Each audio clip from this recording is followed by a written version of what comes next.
اجازه بدید سلام و خیر مقدم عرض بکنم به استاد عزیزم حجت الاسلام و المسلمین محمدی شاهرودی عزیز که این نوبت هم قدم به چشم من گذاشتن. آقا سلام، خیلی خوشحالیم از زیارت. سلام علیکم و رحمت الله. ممنون، بنده خوشحالم در خدمت شما. محبت دارید، مخلص شما هستید. بیننده هستم. اعوذ بالله من الشیطان الرجیم. بسم الله الرحمن الرحیم. الحمد لله رب العالمین و صلی الله علی سیدنا محمد و آله الطاهرین. عرض سلام و ارادت دارم محضر دوستان عزیز بیننده و آرزوی سلامتی طول عمر، توفیقات فراوان، آرزوی قبولی طاعات، عبادات و عبادتی که انشاءالله فردا انجام خواهند داد که از بهترین عباداتشون انشاءالله محسوب خواهد شد. انشاءالله خداوند همه اینها را قبول بکنه، چون شبکه قرآن.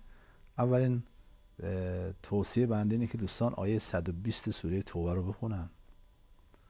اونجا میگه که مردم مدینه و اطراف مدینه، این شهر نباید رهبرشون رو تنها بذارن، باید تو صحنه باشن و باید در جهت ناکام گذاشتن دشمن حرکت کنن.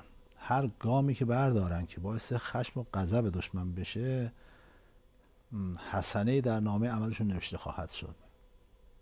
این گام به ازای این گام یک حسنه در نامه عملشون نوشته خواهد شد. فردا کیا اگر ما رأی بدیم کیا عصبانی میشن، کیا به غیظ میان؟ دشمنان این ملت. همینطوره. نه فقط دشمنان نظام ها، نه فقط دشمنان اسلام، دشمنان ملت ایران. اون مردک گفت که ما باید ریشه ملت ایران رو بخشکونیم. بس نظام و اینا فقط نبود. فردا اگر هر رأی که داده میشه، دشمنان این نظام به خشم و غضب میان، شیاطین عصبانی میشن. اونم چه عصبانی؟ به خاطر این عصبانیت خداوند فرمود حسنه در نامه. حالا این حسنه چی هست خدا میدونه. عمل صالحی به عنوان عمل صالحی در نامه عملشون نوشته میشه. یک مطلب دوم این که آقای قوامی، مطلب دوم این که آقای قوامی عرض کنم که به نظر بنده شرکت در انتخابات هم واجب شرعی است، دلایل محکم داریم، بلکه از اوجب واجبات، هم واجب عقلی است، هم واجب ملی است. یکی فرض کن مسلمان هست و مقلد و میخواد که به اسلام عمل بکنه، واجبه که این بیاد تو صحنه. درست. یکی هم که حالا فرض کن اسلام قبول نداشته باشه، عقل قبول داشته باشه. عقل انسان حکم میکنه که این کار واجب است و ضروری است. کسی هم تا عقلم بذاره کنار، شرعم بذاره کنار، خب ایرانی باشه، ایرانیت اقتضا میکنه که انسان برای حفظ این مملکت، برای حفظ این ملتی که 6-7 سال تاریخ داره این ملت و این از اون کم نظیر از لحاظ تاریخ و از لحاظ فرهیختگی و از لحاظ هوشیاری و اینها، اون ناسیونالیسم هم حکم میکنه که انسان بیاد و شرکت کنه. نکته بعد این که خیلی کار سختی نیست. دوستان یک محاسبه بکنن که اگر فردا با شکوه در انتخابات شرکت کنن کیا خوشحال میشن. مثلا فرض کن که امام زمان، شهدا، امام رحمت الله علیه، خدا راضی میشه. اگه شرکت نکنن کیا خوشحال میشن؟ خیلی راحت دو تا یه معیار و شاخص دو تا 4 تاست دیگه، نگاه بکنن ببینن که با شرکت نکردنشون کیا خوشحال میشن. نکته بعد این که بعضیا ممکنه که مشکل داشته باشن، حق هم دارن، ممکنه که نسبت به مسئولین یا رفتارشون یا مسائل از این قبیل اینها مشکل داشته باشن. در اینکه مشکل دارن یا ندارن ما نمیگیم مشکل ندارن، نمیگیم حق ندارن، چه بسا حق داشته باشن واقعا، که حق دارن بعضی موارد، بس ما قطعا حق دارن. منتها سوال من اینه که اگر در انتخابات شرکت نکردن اون مشکل حل میشه یا مشکل رو مشکل میاد، قوز بالا قوز میشه؟ اگر شرکت نکردن باعث میشه که اون مسئولی که خوب رفتار نکرده خوب رفتار کنه، خب نداره، اما بدتر میشه. تو انتخابات میکنه شما شرکت کنید و به کسی رأی بدید که به درد بخور باشه، بهتر باشه، مشکل رو کم کنه. بله. شرکت نکردید اینم از دستون رفته. این نکته آخرم عرض کنم که چنانکه مقام معظم رهبری هم فرمودن، شرکت در انتخابات هم حق است هم تکلیفه. موارد دیگه یا حق یا تکلیفه. مثلا فرض کن که زن به گردن شوهرش حق داره. بله. دیگه شوهر در این مسئله خاص تکلیف داره. در همین زمینه دیگه حق نداره. مثلا زن حق نفقه داره، بله. مرد دیگه حق نفقه نداره، تکلیف نفقه داره. معمولا حق و تکلیف متقابلن. اینجا برعکسه، اینجا شرکت در انتخابات هم حق که انسان از حقش استفاده بکنه، در دخالت کنه در سرنوشت خودش، بله.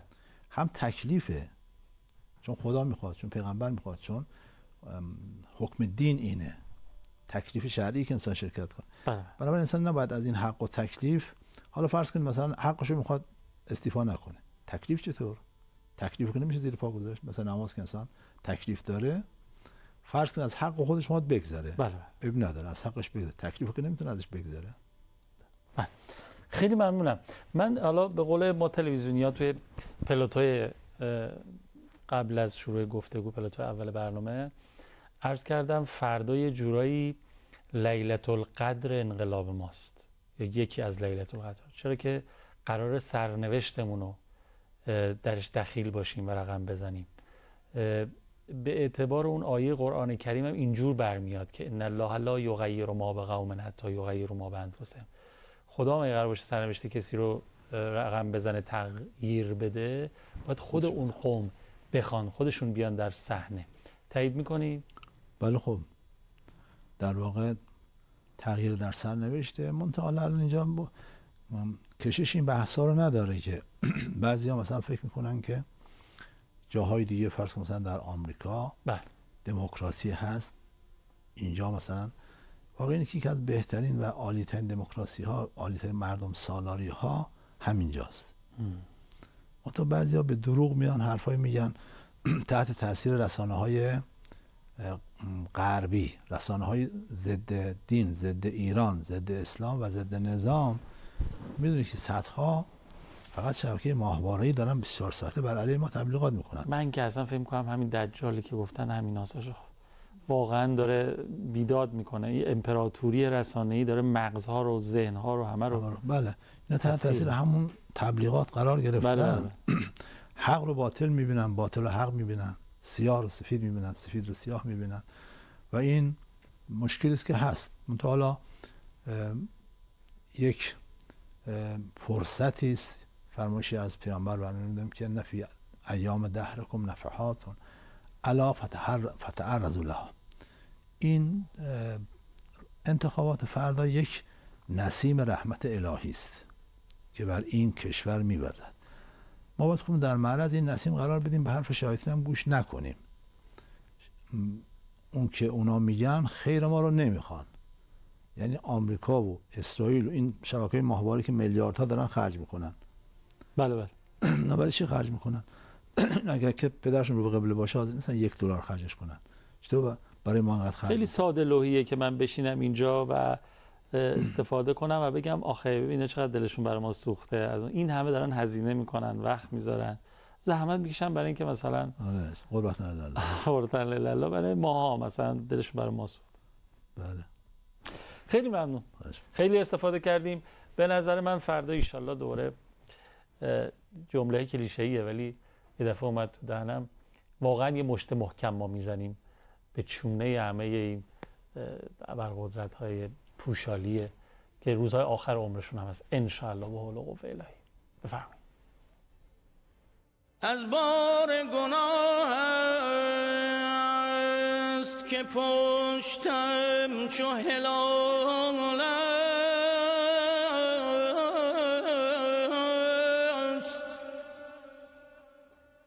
دستم تهی از طاعت و جانم به ملال است.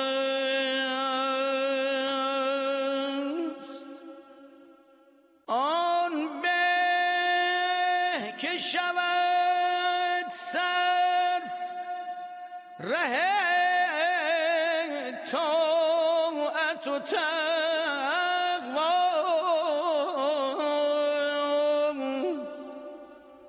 این عمر دو روزه که همه خواب و خیال است. ای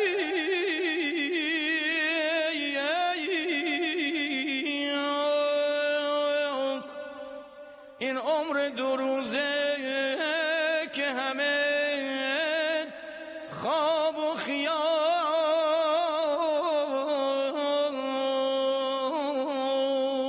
است. بله، خیلی ممنونم که اینجا هستین. اگر حاج آقای عزیزم صلاح بدونن بریم سراغ طرح سوالات مردم که چشم برام هستن.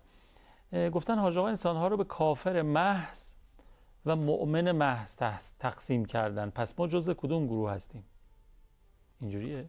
بله، شما جزء مؤمنین هستید. بله. ما اینها رو به این شکل تقسیم میکنیم: کافر، مؤمن، مستضعف. درست. کافر کسی است که حق رو قبول نمیکنه و میدونه که حقه، کافر معانده. مستضعف کسی است که کافر هست ولی عناد نداره. مستضعف کسی است که راهش باطله، خدا را قبول نداره، پیغمبر را قبول نداره، معاد را قبول نداره، منتها این از روی استضعاف فکریه، نه از راه عناد و لجبازی. مؤمن هم کسی است که خدا را قبول داره، پیغمبر را قبول داره، امامان را قبول داره، که خود مؤمن هم دو دسته میشن: مؤمن پاک و خوب، مؤمن فاسق. کسانی که گناه میکنن، گناهان کبیره انجام میدن و در این حال خدا رو باور دارن، پیغمبر و امامان رو باور دارن ولی نماز نمیخونه مثلا، یا گناهان کبیره دیگه انجام میده، این مؤمن فاسقه. پس نه مستضعف نه کافر. درسته. جزء مؤمنین هست، منتها مؤمنی که حالا دچار فسق و گناه شده. درست. خیلی ممنون استاد. اون کسی که این سوال کرده جزء مؤمنینه. جزء مؤمنینه. خب یعنی خداوند زمان حضرت یعقوب نمیدونستن که ازدواج با دو خواهر بده؟ اولا که دلیل نداریم که حالا اون موقع حرمت نبوده جمع بین اختین. البته ازدواج با دو تا خواهر بد نیست، جمعشون همزمان ازدواج کردن، وگرنه بله. یه خواهر از دنیا رفته با خواهر بعدش اشکال نداره. مطلب بعد این که نه، گاهی شرایط مقتضیات زمان اقتضا میکنه. یه سری احکام رو خداوند برای یهود وضع کرد که جنبه تنبیهی داشت. درست. چیزهای اون حلال ها رو حرام کرد. میدونست که شیر و شتر حرام نیست، گوشت شتر حرام نیست، ولی برای تنبیه قوم یهود چیکار کرد؟ اینا حرام کرد. بعدن حضرت عیسی آمد گفت من اونها رو حلال کردم. یعنی یه زمان حرام بود، بعد چی شد؟ حلال شد. خدا میدونه ولی شرایط مقتضیات زمان اقتضا میکنه حکمی جابجا بشه، حکمی بره حکم دیگه بیاد. بله. خیلی ممنونم. گفتن که آیا استاد محمدی شاهرودی به شانس اعتقاد دارن یا خیر؟ اگر دارن ما چیکار کنیم که شانس داشته باشیم؟ نه خیر، بنده به شانس و بخت و اقبال و اینها اعتقاد ندارم. چون معقول نیست. شانس یعنی معلول بدون علت و این بدیهی بطلاش از لحاظ عقل. یکی از بدیهی ترین امور عقلی همین اصل علیت، که کسی که اصل علیت بخواد انکار بکنه باید با همین اصل علیت انکار بکنه. یعنی بخواد از همین اصل استفاده کنه که بی اصل علیت وجود نداره. و کسی اصل علیت رو انکار میکنه کل علوم رو انکار کرده. همه علوم بیان رابطه علی بین پدیده هاست. بله همینطور. علوم تجربی همه. کسی که بخواد اصل علیت رو انکار بکنه همه علوم رو کنار گذاشته. و سوم این که اگه ما اصل علیت رو انکار کردیم لازمش اینه که هر چیزی از هر چیزی به وجود بیاد.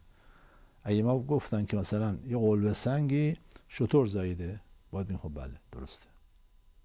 از این قلب سنگ چی به وجود اومده؟ شتر به وجود اومده. نه، شانس و اقبال معناش همینه که ما اصل علیت رو بذاریم کنار. حالا مثلا این میدونیم کجا بیشتر نمود پیدا میکنه؟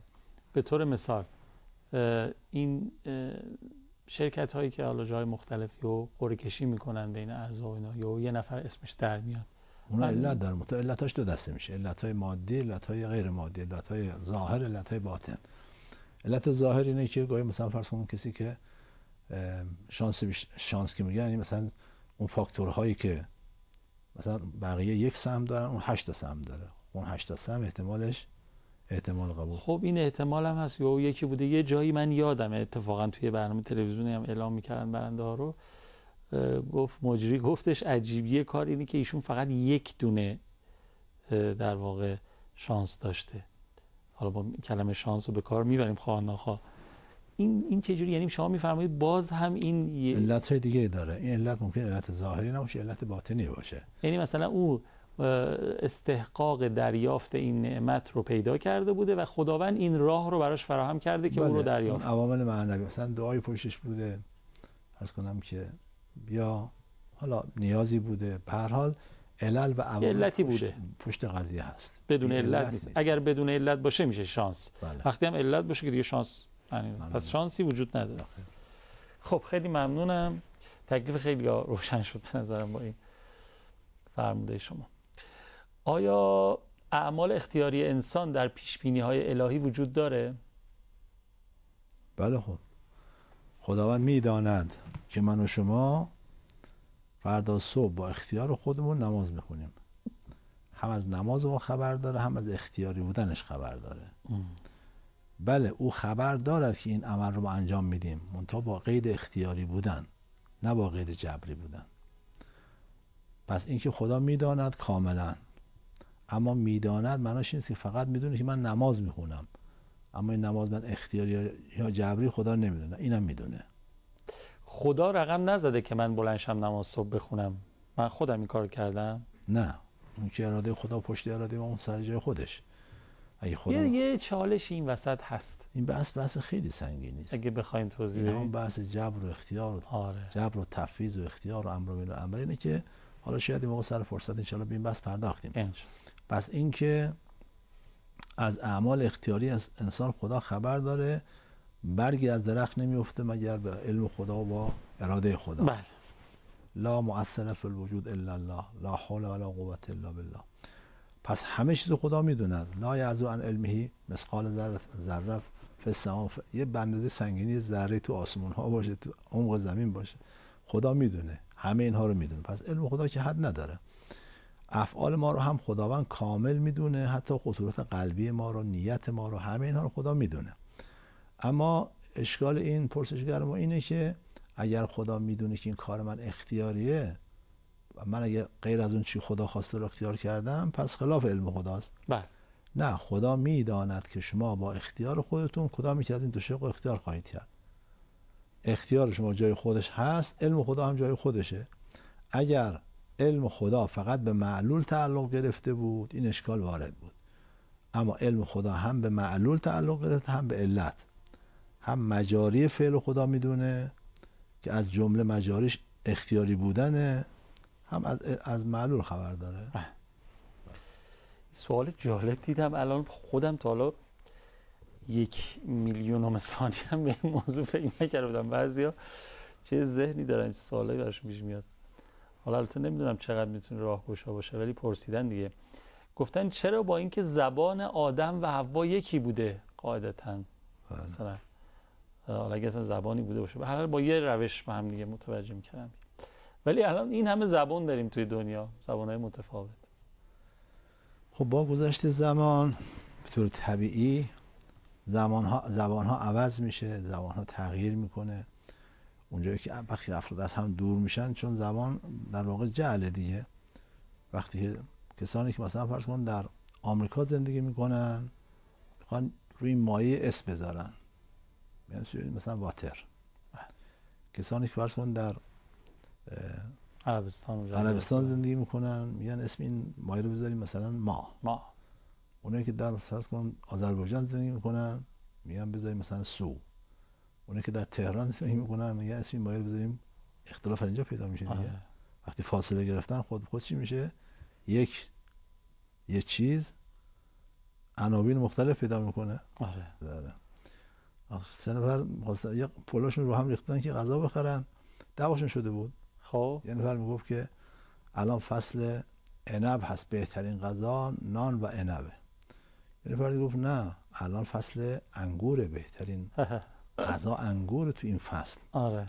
نفر سوم گفت نه خیر، از همه اینا بهتر عزوم هست، اگه من درست گفته باشم. یه زباندان اومد بهشون گفت دعوا سر چی؟ گفتم ما سر این دعوا داریم. خب برید تمام برای همه، هر کس غذای خودشو بخرن. رفت انگور خرید و آورد و همه دیدن که عجب همینو میخواد. دعوام ندارن با هم. بسیاری از این سوال‌ها و شبهات که مطرح میشه دقیقاً همینه. چون زباندان نیستن، چون حقیقت رو نمیبینن، قاطی میکنن و شبهه ایجاد میشه.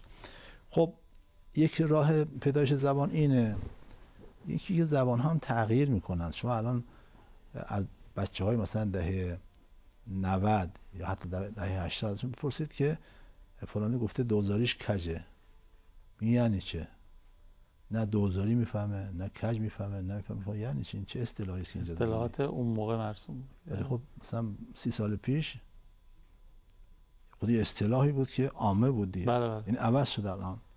اصطلاحات الان وجود داره که اون موقع وجود نداره. این تغییر و تحولات تو ذات زبان هست. در نتیجه زبان ها تکرار میشه، تکثیر میشه. شما ببینید مثلا تو یه شهر یه زبان هست، یعنی چی میگن، خلق الساعه و دفعی نیست، به مرور اینجوری میشه در طول زمانهای مختلف فاصله میگیرن و مکانهای مختلف. این دوچاره نیازها باعث میشه که تغییر میشه. بله، نیازها باعث میشه که چیزای جدید اختراع بشه. خب مثلا فرض کن شما 50 سال پیش یا بیشتر از 50 سال پیش چیزی رو کامپیوتر نداشتید، اسمی هم وجود نداشت و خب این جسم، این شی به وجود اومد، این اسم هم اختراع شد. و همینطور بر اثر گذشت زمان و فاصله گرفتن ها تغییرات در لهجه ها و گویش ها به طور طبیعی پیدا میشه. بله. عرضم حضور شما که گفتن چرا اهل تسنن صدق الله العظیم میگن، اون صدق الله العلی العظیم نمیگن؟ مگه اون اسم امیرالمومنینه که حالا نمیگن؟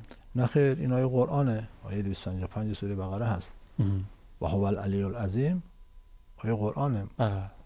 شیعه همینو میگه، اون اللهی که علو دارد و بزرگ است. علی یعنی مقامش بالاست، عظیم هم یعنی اینکه بزرگه. شیعه همینو میگه. حالا اونها شاید به این حساب که مثلا ما منظورم از علی امیرالمومنینه که حالا بخوام یه تفاوتی داشته باشه که خیلی مهم نیست. حالا نه ما میگیم که اونا که علی نمیگن کافر شدن، نه اونا میگن ما که علی گفتیم مثلا اتفاقی افتاده. نه علی گفتن ما، بله اگر ما بخوایم کلمه قرآن رو مثلا عوض کنیم بگیم که منظور از این علی که صفت الله علی ابن ابی طالب، خب این معقول نیست. ولی کدام شیعه که ندونه که این هو العلی العظیم، خدا الله علی است و چی؟ عظیم. کدوم شیعه که ندونه؟ اختلاف خیلی جزئی است. بله. خیلی ممنونم، دست شما درد نکنه. انشاءالله که هرچی زمان میگذره بیشتر وجوه اشتراک پر رنگ بشه و وجوه افتراق کمتر و کمتر بشه و بر طبل اختلافات هم نکوبند و نکوبیم و بزرگان مملکت ما از امام خمینی و علما و حضرت آقا امین اخیراً تأکید دارن بر اتحاد بین گروه ها و مذاهب دین.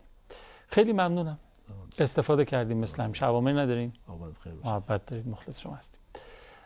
دست شما در نکنه. کتاب های برنامه خودتون رو تماشا کردید. 162 شماره عمومی و سازمان اعلام نظر بفرمایید. فردا انشالله یه شگفتی در مملکت ما رقم خواهد شد. برای ما که عادی شده حضور پررنگ، برای اونایی که فکر می‌کردن مثلا اتفاقی میخواد بیفته شگفت زده خواهد شد انشالله. التماس